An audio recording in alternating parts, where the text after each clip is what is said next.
And I love the line here from Gordon Cole. And once again, please pardon me for my very poor impersonation of David Lynch, but let a smile be your umbrella.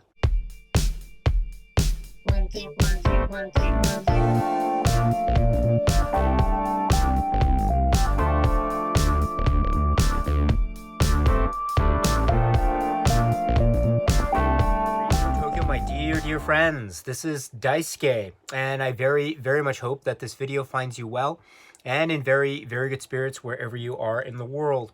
And I am in very excellent spirits, I must say, because it is my great pleasure to be able to go through once again this great series, which is right here, known as Twin Peaks. And this is a episode by episode discussion series, and today we find ourselves at episode 18, and this is from Dwayne Dunham and Barry Pullman. Another packed episode. They are all packed episodes, are they not? And this is no exception to that great rule. Episode 18.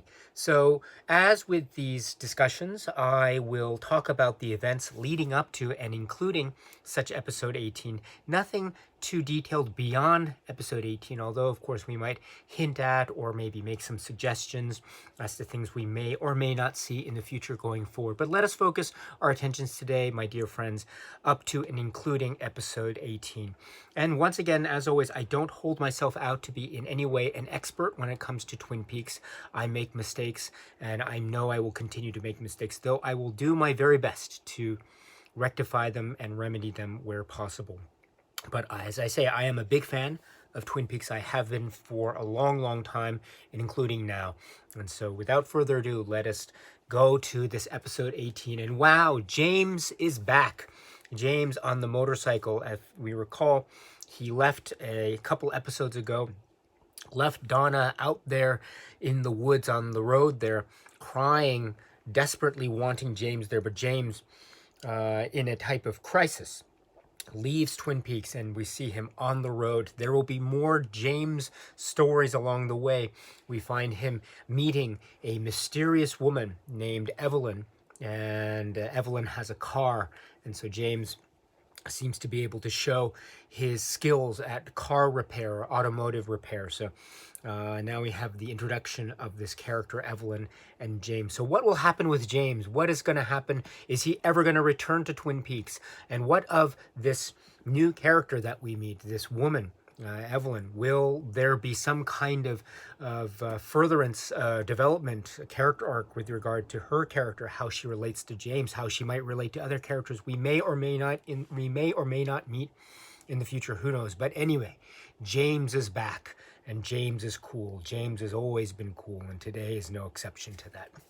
But let us now go back to Twin Peaks. And as we know, we have the situation involving the disappearance of Major Briggs. So what happened to Major Briggs? There was some mentioning, if we recall, of something called the White Lodge. We're not quite sure, at least at this point, perhaps maybe, what that could be or what that could be in reference to.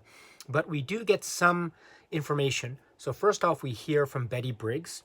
And Betty Briggs does tell us about how maybe he has disappeared before, Major Briggs, but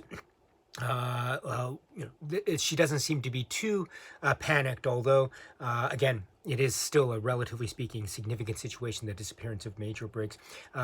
Great mentioning here. We should mention the great appearance of Charlotte Stewart here, Betty Briggs. It's wonderful to see her in the world of Twin Peaks. And of course the connection that she has with the world of David Lynch and David Lynch's films. But now we have also the matching scarf and ascot from Andy, and also that's in reference, of course, to a wedding, which we might see later, the Milford wedding. And then we hear, of course, we recall that Dale is still in a bit of dire straits in terms of his job. And we also have the reemergence or the visiting again of, albeit the voice of Gordon Cole. And I love the line here from Gordon Cole. And once again, please pardon me for my very poor impersonation of David Lynch, but let a smile be your umbrella.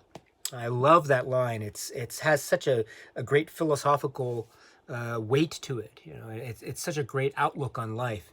let a smile be your umbrella. And I always think of that line, and an umbrella upside down actually looks like a smile. So and I think, and that leads me to thinking about things like singing in the rain and dancing in the rain, and like umbrellas and rain and smiling and laughing. So great job from Gordon Cole. He's supportive of Cooper all the way, as is, of course, Sheriff Truman, as we knew. But of course, his position is under threat because of the work of Roger, the internal affairs FBI agent in charge of investigating this matter of Cooper, going beyond his jurisdiction, something to do with drugs, missing drugs, homicide, people having been killed, etc. So, but Cooper stands his ground. I think stands his ground very nobly, and he says that he believes that he has done nothing wrong. Of course, for anything that he has gone maybe beyond the jurisdiction or against certain rules or procedures, of course, he's willing to pay the price, but he still claims he has done nothing criminal. So that is the Cooper that we know and love, the heroic Cooper, the righteous Cooper, and the Cooper who stands by his principles no matter how much under threat he might be. What a great reminder of this great, great character. But of course, you didn't need me to tell you that, because I think the world over, people love Dale Cooper, and I think for great, great reason. So. And then, of course, we have to remember too that the part of the plot here involves this investigation. So there are a couple things, or a few things, that are happening with regards to this as it pertains to this episode. So first of all, we get word that the DEA will be sending one of its agents to Twin Peaks to investigate this component involving the drugs, the missing drugs. And of course, we understand from a previous episode that the missing drugs might have something to do with the Canadian Mounted Police, King, and also Jean Renault, and then also Hank and Ernie. And we'll see their appearance again later in this episode in reference to the drugs and maybe trying to get some kind of drug deal going in order to raise money. According to Jean Renault, he needs to get some money. So that was from the previous episode. So this is part of that element. And Cooper might be part of a setup involved, because if we recall from previous episodes in Jean Renault attempted to set up Cooper for what he perceived to be the wrongs that were committed against the Renault family, in particular Bernard and Jacques. So Jean seems to hold Cooper responsible. And so this seems to be part of that plot to frame Cooper and also to make some kind of drug deal and the like. And this is the type of residue from those underbelly, Twin Peaks underbelly activities that we saw from episodes prior. But now we see more of the furtherance of that. So this part of the drug component will be handled by this DEA agent who we see come to Twin Peaks. And Gordon Cole refers to the agent as Dennis Bryson. When we meet this agent Bryson, it is in fact Denise Bryson. So Denise Bryson prefers to be called the Denise, and this is David Duchovny. And we have some surprise expressed by Dale Cooper and others. But what's so great about the character of Denise Bryson is there is a type of earnestness and honesty about Denise Bryson's attempt to investigate this particular situation. Agent Bryson acknowledges that, for instance, the drug residue that was discovered could be a plant, could be a setup, an attempt to frame Cooper, but of course more evidence is needed. And so there's a sense of principle as well as a sense of sort of reasonable intuition and also a friendly rapport between Denise Bryson and Dale Cooper. And also I like the honesty.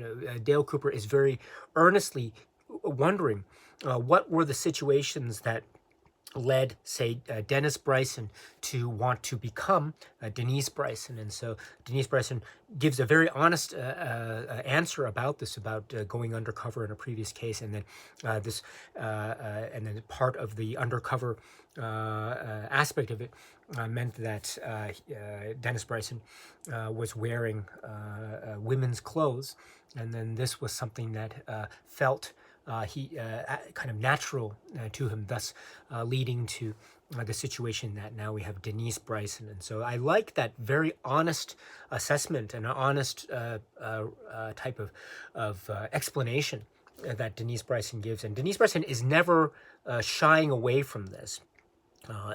I like to talk about this is the phrase. So I really enjoy this this rapport. Again, the strength of the show Twin Peaks, or one of the strengths of the show, is the engagement and the relationships, the strong connections between and among the characters. And I think this is one of the great examples of this, especially when we get to the latter stages of this series. But of course, this is also the furtherance of the setup of Cooper. But we shall see what happens with that particular investigation. So there's that aspect of the investigation here, and of course we also have the speaking of Cooper, we have the continuing plot of the chess game, this kind of long game, chess game that seems to be played where it seems very dangerous. And we went to get reference to chess, Wyndham Earl, and here we have a tape and the voice, which we can assume to be the voice of Wyndham Earl, that Cooper is listening to very intently about some kind of the achieving of an objective. Sounds very dangerous, sounds very high stakes, sounds very deadly indeed. So Wyndham Earl, we'll have to keep our eyes out for any further references to chess, or Wyndham Earl, or any messages to Cooper, etc. So that is another element under which, with regard to which Cooper seems to be in danger. But we shall have to wait and see. And of course, another aspect too, going back to Major Briggs and Cooper, remember the mentioning of the White Lodge, and now Hawk. This provides Hawk with the ability or the opportunity to explain about his knowledge of not just the White Lodge, but here we have the mentioning of something called the Black Lodge. And Hawk talks about this, the shadow side, the place where people go in terms of a purification, and the what he describes as being the annihilation of the soul of a person. So this seems to, and if you recall from the previous episode, at the end of the cliffhanger part of the previous episode, Major Briggs referred to something as fear, to approach something with regard to fear. So maybe this idea of fear, shadow side, the annihilation of the soul, Black Lodge, maybe we should keep this in mind as well. The White Lodge and also the Black Lodge. So what does this mean going forward? It may or may not mean anything at all. But again, we shall have to wait and see. And of course, we have other developments in the context of Twin Peaks in the characters that we have seen. For example, Donna and Nadine and Mike. And so Mike, of course, having gone out with Donna, but now Donna, having been asked by Nadine, acknowledges that they broke up. And so this means Nadine, who seems to be very interested in Mike in high school, it means that this makes her very excited indeed. And in a later scene involving the weightlifting and the heavy pounds, again, Nadine's superhuman strength, Nadine. And so this also leads her to be scouted for possibly tryouts in the wrestling team. And so there's more ability or more chance and opportunity for Nadine to get to know Mike a little bit better. I'm not sure how taken Mike is to this prospect, but it doesn't seem to be too taken indeed. But we shall see what happens again in the context of Nadine and her continuing story. And now we have the return of Mike, although we did see Mike again in a few episodes here and there, but it's nice to see Mike return in a kind of consistent way in this fashion. So we shall see what happens with regard to this aspect as well. So again, high school life is again part of the proceedings when it comes to Twin Peaks ever since the pilot. So it's nice to see the high school aspect return in good faith and earnestness in this way. And then so we have two other situations. We recall the continuing saga of Andy and Dick Tremaine and Lucy, and so we have the kind of the emergence of Dick Tremaine and the little boy Nicky, who seems to be a little bit of a, what's the phrase, hellraiser, and causing havoc, causing maybe tricks and things, especially at the diner, causing havoc with Dick Tremaine, and also the stool of Andy, twirling the stool and he falls off. It reminds me of that scene, if you recall, in past episodes of The Hospital, when Sheriff Truman and Cooper visit Ronette in the hospital. after she came out of her coma, and Cooper shows her the drawings of Leo Johnson and then of Bob. And remember, it took them a couple minutes to get the seating right and adjust the seating. Well, this idea of chairs and seating, and now the stool, the spinning stool, we have, I don't know if it was a conscious connection or not, but still, stools and chairs, of course, have this really deep meaning in the world of Twin Peaks. And the spinning stool, I should say, well, not the world spins, but the stool spins, in a manner of speaking. So it'd be interesting. It would have been interesting to wonder if Angelo Badalamenti and Julie Cruz could have had another collaboration where instead of creating a song called The World Spins, they could have created a song called The Stool Spins. But in any event, The World Spins is a great song, by the way, if you recall from a past episode. But now going back to more of the events here, we have, let's see, the diner, and now Vivian is gone, but Ernie is still there. Norma seems to be still very bitter about this, and that bitterness is showing in the way she's talking to Ernie. Of course, Ernie and Hank are possibly involved in this drug connection that we saw from past episodes. So we shall see how this is going to play itself out going forward. And then also we have Roger there at the diner and the pie. It's nice to see the diner back in it might have been considered sort of under threat in terms of Vivian and Empty Wentz, but now it's back in full swing, in a manner of speaking, and good for Norma for holding her own, especially under threat like that. So she being under threat, and also Cooper being under threat, and all these characters that we know and love under threat, but they still are steadfast in whatever situations they find themselves in. So good for Norma for being able to handle this very well. There's also one thing I forgot to mention, which is the element of Ben Horne. So as we know, Ben Horne has reached a kind of rock bottom in terms of all the things that have happened to him since the previous episodes, and coming under suspicion, and then now falling out of suspicion, but losing a lot of things in terms of the real estate development and the mill and the money, etc., having been fooled by Catherine and the like. And we see a very tender moment of him looking at some old film from the past, some family footage, and it looks like it's him and Jerry as kids, and it looks like the earth digging of the site that would become the place where we assume is the place where now the Great Northern Hotel stands.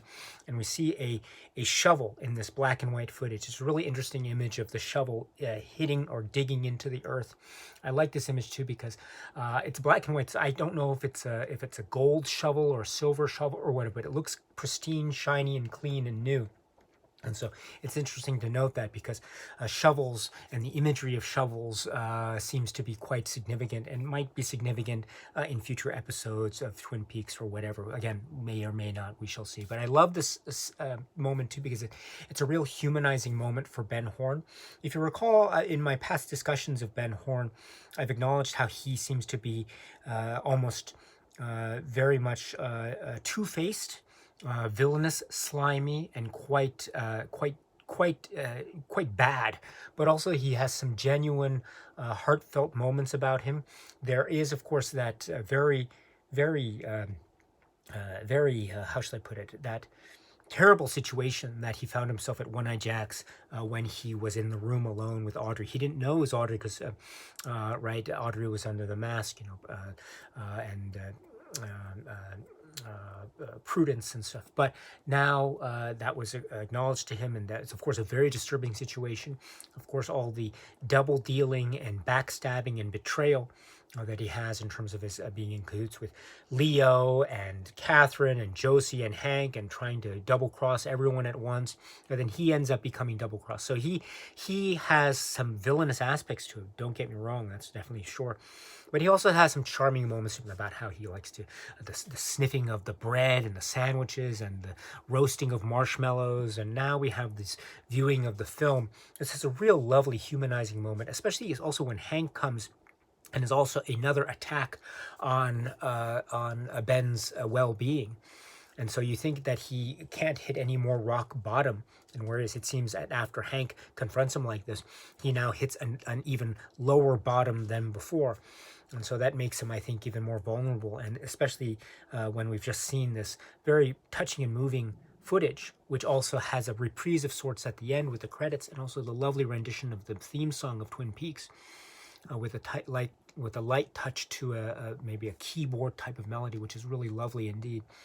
It becomes a very humanizing moment, and also it also recalls the history of this place, Twin Peaks. It has a past. It has a history that I think, the Ben Horne connection goes very, very deep. The Horne connection.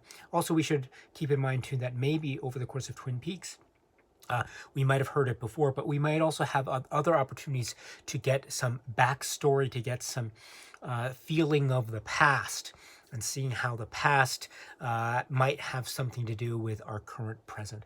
And so it's nice to see this glimpse into the past like this. It's very charming, and it's very filled with an air of nostalgia and sympathy. And we should mention too other elements that we see. Josie and the revelation, Josie revealing this background to Sheriff Truman about Thomas Eckert. So we heard about the name Eckert from Jonathan, if we recall, and so we have some backstory about that, about Thomas Eckert and Andrew Packard and Josie, and there was also apparently some kind of triangle between and among those characters. So this is a very it seems to be a crucial bit of backstory, especially since we've heard all the way, or we've heard since the early episodes about Andrew Packard and what happened to him and some kind of mysterious circumstances surrounding his death.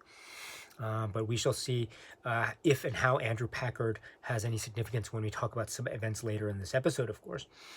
So we have that information, and of course this leads later to, let's go to that. This later to Catherine and Josie and the confrontation at the end, and Catherine seems to have the upper hand. The power dynamic has shifted. Catherine now has a lot of power and authority and control over Josie, commanding her to be like a maid, a servant. So this seems to be what Josie will undergo throughout the next episodes. Perhaps we shall see. And before we get to the tail end of that scene in the episode, let's go also to other aspects of this, which is the Milford wedding. Dougie Milford. Of course, we have the wedding scene, the exchange of vows. And then the brother Dwayne, because if you recall, right, the mayor and the Dougie and Dwayne have this rivalry, this intense rivalry, and so it causes a bit of havoc and chaos at the ceremony, of course, but all's good, and there's a lot of dancing and celebration. We see. Let's see. We see a number of characters there: Pete, Audrey, Denise Bryson, and the like. So it's always nice to see, and Andy, etc. It's always nice to see these characters dancing in this way. Again, dancing is also a very important aspect of Twin Peaks, and celebrations. It's one of the great heartwarming aspects of Twin Peaks. Twin Peaks has elements to it that are very dark and very disturbing, but also very heartwarming and charming and lovely. I think scenes like this remind us of that very well, very nicely. And then, of course, we have, let's return to the ending, because one of the great surprises is, of course, we thought that Andrew Packard was dead, right? Andrew Packard was killed in some kind of accident, whatever that might be. Josie might have been involved. Hank might have been involved. Who knows? But we see the emergence of this figure talking with Catherine.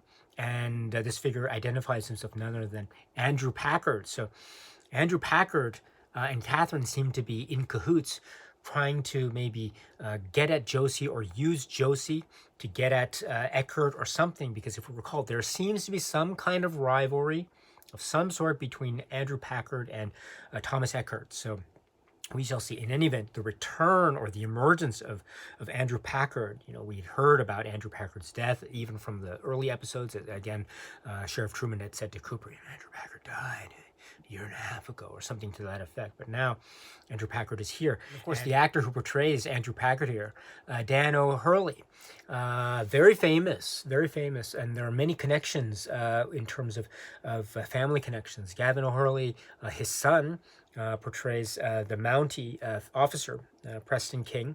And we also have the connections with Twin Peaks and also RoboCop, right? Because Daniel Hurley, one of his famous roles is in the film RoboCop, and so if you remember, among some of his favorite great lines in RoboCop, and I don't want to get too much into the RoboCop detail in case you haven't seen RoboCop, but there's a line where his character in that film says, something I say like, "Dick, you're fired," and so I always like to think of all the connections between RoboCop and Twin Peaks. There's also Ray Wise, of course, who plays Leland Palmer. He makes an appearance in RoboCop, very memorable appearance, as well as Miguel Ferrer, who plays Albert, right? He also makes a very memorable appearance in RoboCop. And of course, I mentioned this line, "Dick, you're fired." I always like to think, maybe, could you imagine if he's saying this to Dick Tremaine, Richard Tremaine. So could you imagine Richard Tremaine in RoboCop in that particular scene that I'm referring to? For those of you who know RoboCop, wow, the possibilities are immense and incredible. I love that film RoboCop, by the way. That was a favorite of mine and my friends back in the day in the 80s. It was scary, it was funny, it was really kind of gross and almost like a horror film in terms of all the jump scares and all the special effects that we saw, and the acid and all this stuff. So, but anyway, what was I saying? So yes, RoboCop and Twin Peaks. There are those great connections going forward. So always let's think, what are some other connections with that great film and Twin Peaks? Maybe there's some others that might emerge going forward. Who knows? We shall see. I love that film. But I'd buy that for $1. But in any event, Twin Peaks episode 18. So again, a lot of stuff happening, and a lot more things I know will be happening in the future, I'm sure. So let's see what that brings to the table going forward. Okay, my dear friends, so that's it for now. And so until we meet again, please be happy and healthy and well. And please keep on watching a lot of great, great, great movies and films and TV shows like Twin Peaks. So until we see each other again, my dear friends, thank you and cheers.